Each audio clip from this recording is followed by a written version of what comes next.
Welcome to SwimEd, education for coaches, athletes, and swimmers, the only podcast dedicated to club swimming. You've selected the coaching segment of our podcast. Remember that our podcast is on Spotify, Apple, and iHeart, and you can go listen to the entire episode. You're about to find a little bit of a summary, and then we're going to give our best practices to coaches for this segment. If you're interested in more information about the topic of interactions and relationships between coaches, athletes, and parents, listen to the previous, the part one segment, and you can get more detail there. Yeah, no, and I mean, that's what we want to talk about today is relationships. Yeah. And we want to kind of look at how do you build those lasting relationships, because you can do all the right things and the relationship doesn't work out. And what I mean by work out is not you have a bad relationship. We're just saying how you want to try to make those lasting relationships with those that you poured so much time and effort into. What are the guardrails or what are the rules that really kind of set you up for that? Yeah, and I think to clarify, when we say rules, there's obviously safe sport rules. Right, those are hard and fast. Right, like I'm sure that there's a lot of coaches and swimmers that are like, well, yeah, there's safe sport.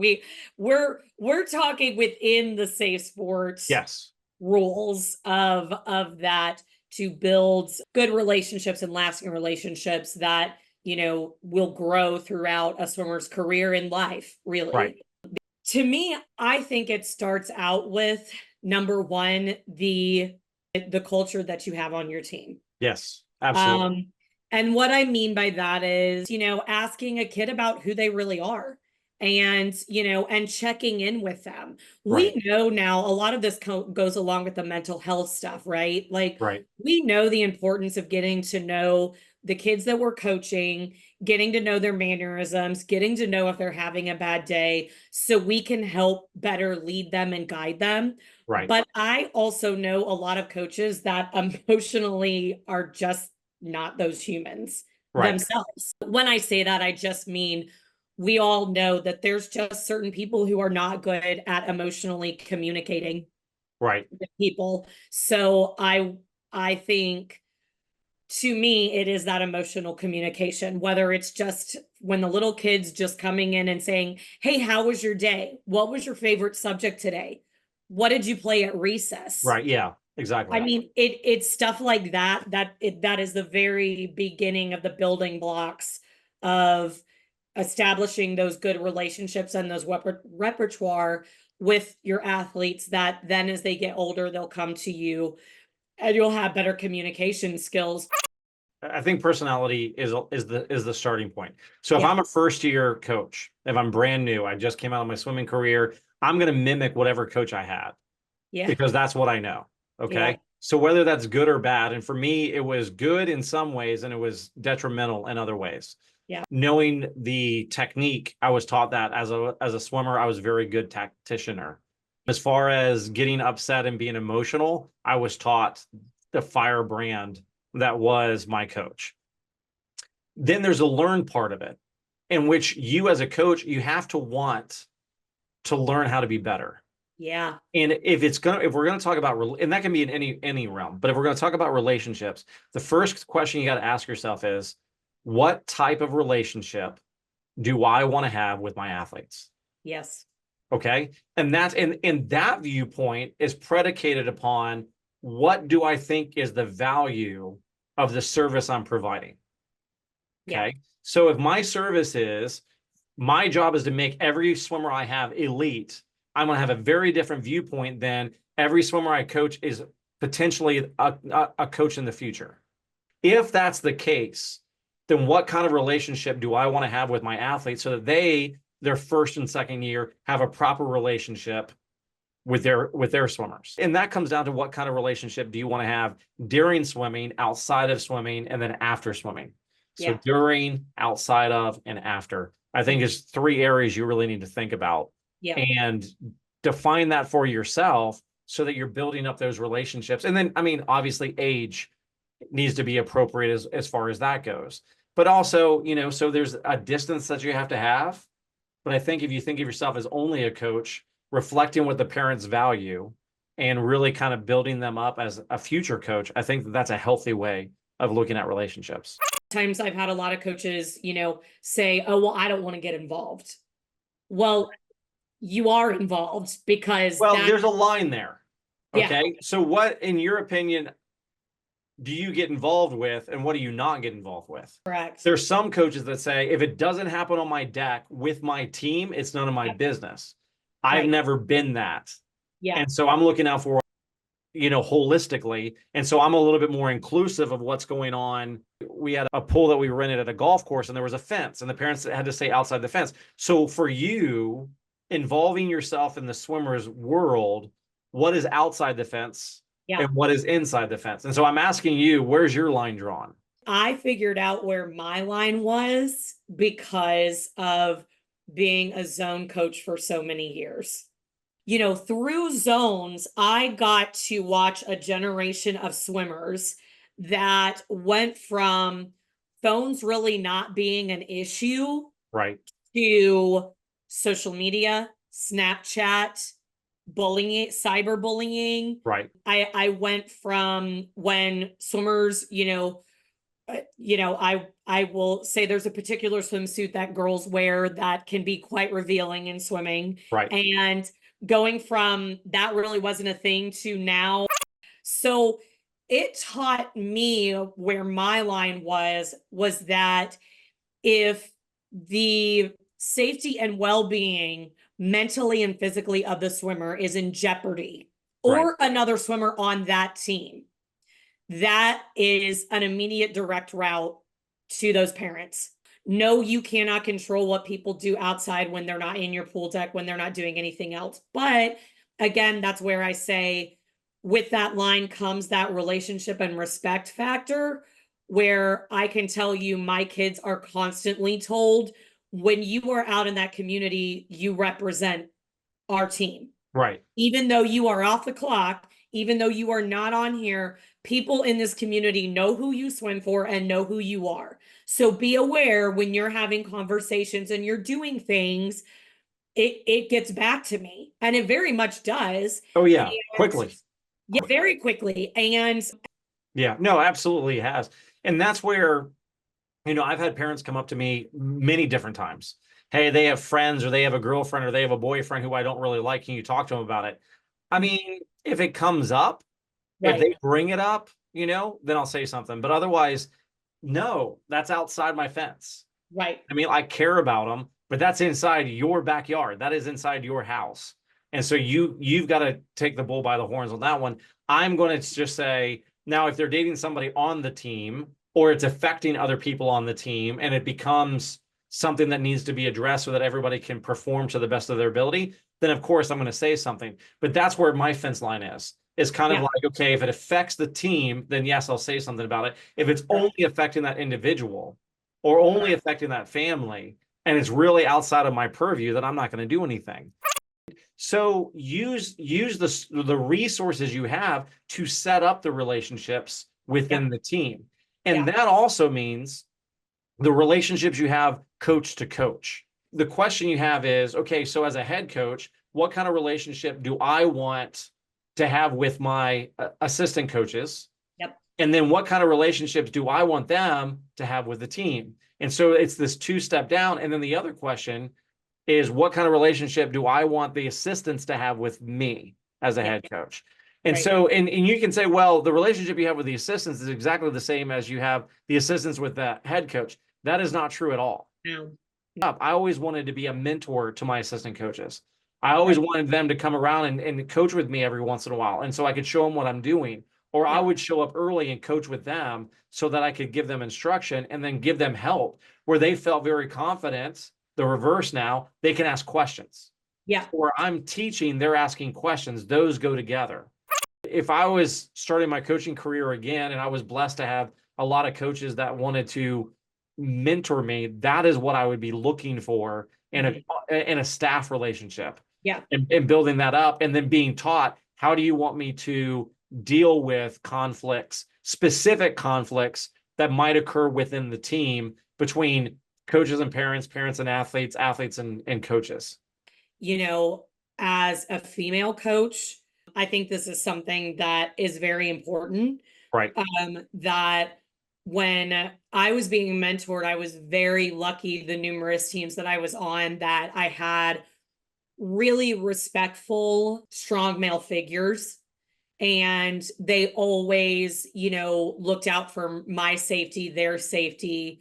And really, that was before Safe Sport became as intricate as it is now. Right. And so, have I been put in a situation as a female assistant coach in my career that made me terribly uncomfortable? Absolutely. I say that because I know throughout my career, I have had this discussion with a lot of female coaches that sometimes you don't know where that line is, where you get to say that this makes me really uncomfortable. I don't think that this is like supposed to be how this interaction or this head coach to assistant coach relationship is supposed to be. Right. I feel, like I'm just not in a safe environment. And, swimming is getting a lot better about it. Most sports, it's getting a lot better about it, where it's not so male eccentric. There Right. are normally more than one female on staff most of the time now,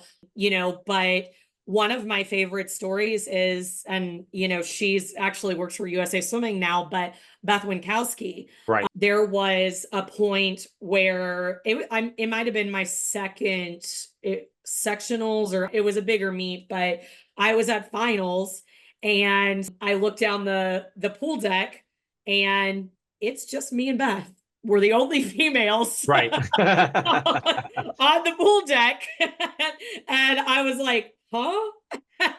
Right. And that was really a light bulb for me of to say to myself, wow, there could be a lot of females who would be very uncomfortable with that. Right. And it's our job to make sure that even with other coaches that are on other teams, that everyone feels comfortable. We're not in somebody's personal space. Those relationships even are what help, you build your team, your repertoire, all of that stuff. Right.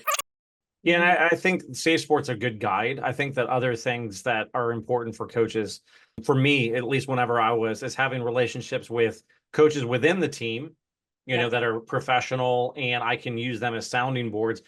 But having those relationships outside of your team that can be a sounding board, so that if something's going on inside the team, you have an outside view. There's been several times that I've been asked by another coach, here's what's going on with me and the team. What do you think from an outside perspective? And I disagree with them because they're in the middle of it.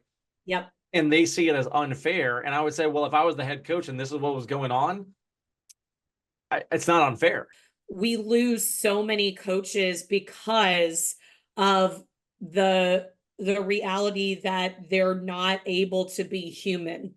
Right. And I say that because I think this is such a huge part of the relationship factor. Right. That if you have a head coach or an assistant coach that you are demanding on what's supposed to be their off time, that they're answering phones and text messages and answering emails, or when they're supposed to be on vacation with their family, you're still contacting them, or you're allowing, as a board, parents to just alienate them and run them down and there be no protection of them. You are not only destroying an individual, but you're destroying our sport. Right. And those relationships go not just with swimmers and parents, right? But as I just brought up, board members. That if you've got a board ran swim team, you need to have those relationships that your board has your back. Yes, 100%. And first and foremost. Yes, first and foremost. And it doesn't mean that they have your back for you to be a bad human being. Right, of course. It means that they have your back when, too much is being asked of you. Right. When you need a mental break, when you need somebody to advocate for you. It should never be that a board is demanding something out of a coach that sacrifices their health, sacrifices their mental health, right, and sacrifices their family. And I'm really proud of USA Swimming as a sport as a whole, because I do feel like that is becoming more and more important and people are being more and more vocal about it. I love that. because I think so many of us have experienced burnout. Right. We've experienced not being supported. We've, a lot of us have trauma from it, Right. whether we like to admit it or not. But I love that now so many people are realizing the importance of all of those things to build a better relationship, to build a better environment for the team as a whole. So, swimmers and parents and boards and coaches, it's just so important that you realize everyone is human, and no matter how much you want to avoid it, the reality of it is we have human emotions, we have human interactions, and you will be better for it if you are more thoughtful about those things on a daily basis for everyone involved in the situation. So I from a personal standpoint can say the best clubs that are in existence right now, you will see their staff on those pool decks laughing together, Right. smiling together. You will see a head coach that is healthy. And I don't just mean physically, I mean mentally too. Right. That they are taking time for their family still, they are taking time for themselves still. And if that environment does not exist, you need to figure out a way how to make it happen. Yes. For sure. Now, you're not going to get the best out of your team or of the swimmers if you're not healthy. That's a given. You have to be mentally, physically, emotionally, socially. You got to get along. And I think that in the same way, if I walk onto a pool deck, I want to see, as a head coach, I want to see my assistant coaches having fun.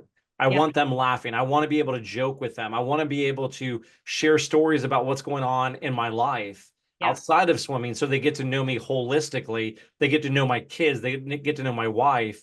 We're not hanging out. We might have a coaching staff dinner. We're not having just some coaches over and other coaches not, because that's a realm of a team. And so I'm going to keep everything together that way. And I'm going to package that and say, okay, that's my team life. And I want my family as part of my team life, but I don't want the team life as part of my family. Right. And they're not friends, they're colleagues. And though I have a very close relationship with some of them I communicate with on a regular basis as they've moved on to other teams. And so we stay collegial and a mentor relationship, and that grows. It's healthy because I didn't put them in the wrong category. Yeah. But you have to have healthy relationships regardless. And when they're not healthy, that toxicity goes everywhere. So if you're not having a good relationship with the coaches on deck, the swimmers and the parents will feel it. And then that gives them permission to act out in the same way that they see you acting out. Right? Because of the healthy relationship within the coaching staff that we were demonstrating to the swimmers and the parents, that gives you the platform to have the relationship with the athletes and parents that is respected, respectable, safe, and collegial in a sense, because you're working with the athlete and the parent for the good of the athlete and the team. So what are the best practices for coaches within all the relationship? Let's start there. What would you say are the best practices that you've learned for coaching? Well, there's two main points that I will say in this discussion. The very most important one that I have taught every single staff that I have ever been in charge of and a part of is always make sure that you are covering your tracks. And what I mean by that is, if you are sending an email or having a conversation, well, I'm going to start with swimmers, right?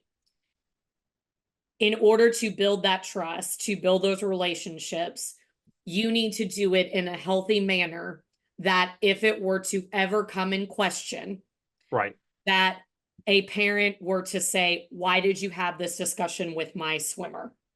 Why were you, talking about this? Why were you doing this? Whatever. Make sure that you CC people on emails, that you are never alone with swimmers, that or if you are, you have permission to do so by the parents that know what you are doing, whatever that situation may be. So I mean that by the fact that trust has to go both ways. And I'm saying that because of so many people get put in situations that they don't mean to be in, that they have a good heart. But if you don't have documentation to back it up, if you're not, too deep in intense meetings that may be really hard to have, like the example that you just gave Right. with parents and swimmers or whatever, you need to make sure that you are always, have your own back, covering your tracks, that you are not doing something that if someone were to get upset, you would have no way to show or represent yourself that you had the best intentions Right. in whatever that relationship or mentorship is. So I say that because I feel like as an assistant coach, I really wish when I was younger, somebody would have said that to me Right. and would have told me, always BCC the head coach when you email somebody. If you Right. got to send a text, make sure the parent, knows that you're texting. If you've got to do this or you've got to do that. Like, no one really taught us that until Safe Sport again does a good job about that now. But I just think it's so important in developing the trust between anyone as a coach. And that even means with your head coach, right? If you're an assistant coach and it may be something that you feel very uncomfortable having a discussion with that head coach, make sure that you've got another assistant with you. Make sure you or ask a board member or someone that can just help Right. be there in case. And then number two, what I would say is, if you have learned anything watching this past Olympics, it is this: you can fight this all that you want and say that athletes, are machines and they need discipline, and you don't need to know what's going on in their life. You don't need to know what, is happening at home or anything like that. You can fight that as much as you want. Right. Or you can go and look at literally what we call the GOATs in, the last 10 years. Michael Phelps, Caleb Dressel, Simone Biles, LeBron, all of those people, you can see where they had to take mental breaks. Right. And if you as a coach are not taking the time to, in the smallest amount, be able to get to know your swimmers, that when something is going on and something is off, you are failing your Right. athletes. Because what will end up happening is they will either completely leave the sport, or they will get to a point in their career, even maybe whenever they have left you and they are in the hands of a college coach or whatever, where they cannot continue their career because they were never shown that they were cared about beyond that sport. Right. So those are definitely my top two. What about you? What's your four coaches, would you say? Okay, so what I've learned through my coaching career, I'll give a couple of quick examples and then we'll move on to athletes. But as a head coach, it was always important that I set the example, but I also set the the expectations for how we're going to communicate. And Yeah. I had to communicate that very clearly. So if I wanted to talk to an assistant coach, I didn't mind going up and talking to them during practice where everybody else is around. Right. They felt more comfortable because I pulled them into a room by myself, or pulled them over on the side. They thought I'm in deep trouble. And Right. depending on what it is, they might be in deep trouble. Right. But I'm gonna talk to them where nobody else can hear us, and we kind of chit chat about it, so that we're all very aware of what's going on. Number two, anytime that an assistant coach wanted to talk to me about something, I would say, "Do you want to bring somebody with you?" Yeah. Okay, I would give them that option so that if they wanted to, it was very clear it was a welcome. And that Correct. meant to me, that would give me the sign this is a contentious or emotional or some kind of a big problem that they needed to have. So I wanted to welcome that. Okay. Yes. So that's number one. And then you would set the standard for how are we going to interact as a group? And you set that up by interactions outside of the pool deck. And you set that up by how you are the example of what is good communication versus not good communication. And then you try to really make sure that everybody was involved with the emails. when dealing with swimmers, I give this advice to the physical educators that I have out there. Any kind of conversation that I have with a swimmer, I document. Yep. Anyone. And it's real simple to do. Phone, record. Hey, I just had a conversation with Jen. We talked about X, Y, and Z. This is what we're going to do moving forward. It was at 2:35 on an afternoon. Right. Click. That's it. And then I would type it into a spreadsheet. And so now what I usually tell my physical educators is once you have the first contentious interaction, then you start tracking it, because that becomes legal tender. So that if there's a big conflict, you can pull out yours. I talked here, I talked here, I talked here, I talked here. Where's your evidence that you see what I see? And a lot of it is hearsay. A lot of it is my swimmer said this happened. Well, here's the notes that I took afterwards. Here's exactly what I said. Here's what they said. Here's what we agreed upon. That's it. And that really does protect you in a lot of sense. And then when the swimmers know that that's going on, it protects you as far as what they're willing to share. And then, if they share something personal, it's extremely important. Right. I've had swimmers comment, can I talk to you, please? There's something going on at home. Sure. That's totally fine. But we're going to do it here on the pool deck where everybody's around, and I'm going to document it. Oh, you're going to document it? Yes. Okay. And if they continue to go on, it's pretty serious. So you're setting up those expectations because you want to be the consummate professional, not their buddy, not their uncle, not their dad, not their whatever relationship you would have, whether you're male or female. You want to say, I'm a professional and I'm worth coming to when things are really stacked up. And then the same thing happens with the parents. I always tell the parents, hey, if you want to meet with an athlete, we can meet all together. Sometimes, depending on what it is, if I'm going to meet with a parent, I want the athlete there so they can bring in their input. Yep. Sometimes I want the husband and wife together. Yes. Okay. And so what I do is I try to facilitate what I think is going to be conducive to the best outcome that's going to have there. But every interaction that I have with parents, I write that down, whether it's a good or not good. Correct. Whether it's a brief one or not. And it doesn't have to be intricate. It doesn't have to take half an hour every day. Just get it down and with a date and a time so that if they refer to something, you can quickly look it up and say, no, this is what we talked about. Right. Here's what I have written down. And it allows you to have a better communication. Okay. So I think that if you're very thoughtful on how you handle yourself in those relationships and realize that you're trying to be a professional and a colleague above a friend, you're going to set yourself up for correction. Because anytime that I've ever felt really friendly with a family or with, parents or with the whole of the family, it is transactional at the root, and you can't change that. And so you're just setting yourself up for something that's not going to be what you think it's going to be.